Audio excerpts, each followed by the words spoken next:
अहम खबर आपको दें कि इलेक्शन कमीशन ने इंट्रा पार्टी इंतखाबात न कराने पर 13 सियासी जमातों को डी लिस्ट कर दिया है। आपको अपडेट करें कि इलेक्शन कमीशन ने इंट्रा पार्टी इंतखाबात न कराने पर 13 सियासी जमातों को डी लिस्ट कर दिया है। आपको अपडेट करें इस हवाले से कि इलेक्शन कमीशन ने इंट्रा पार्टी इंतखाबात न कराने पर 13 सियासी जमातों को डी लिस्ट कर दिया है। इंट्रा पार्टी इंतखाबात न कराने पर 13 सियासी जमातें डी लिस्ट कर दी गई हैं। आपको अपडेट कर रहे हैं इस अहम खबर से कि 13 सियासी जमातों को डी लिस्ट कर दिया गया है। इंट्रा पार्टी इंतखाबात न कराने पर 13 सियासी जमातें डी लिस्ट कर दी गई हैं। आपको अपडेट कर रहे हैं इस खबर से कि इंट्रा पार्टी इंतखाबात न कराने पर 13 सियासी जमातें डी लिस्ट कर दी गई हैं। बात करते हैं डॉन न्यूज के नुमाइंदे इरफान सदुजई हमारे साथ मौजूद है। इरफान सदुजई, आगाह कीजिएगा।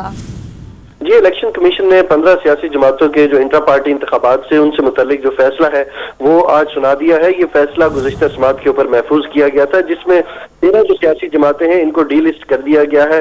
इलेक्शन कमीशन ने 2 सियासी जमातों को इलेक्शन में हिस्सा लेने की भी इजाजत दे दी है।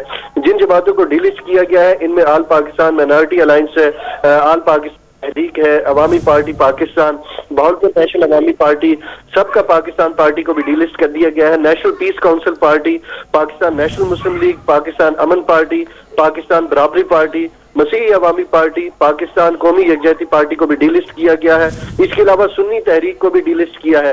निजाम मुस्तफा पार्टी पाकिस्तान निजाम मुस्तफा पार्टी को डी लिस्ट किया है, जबकि पाकिस्तान मुस्लिम लीग जिन्ना को इंतखाबी निशान अलॉट किया है और जमीयत उलमा इस्लाम नूरानी को इलेक्शन लड़ने की इजाजत मिल गई है। जी।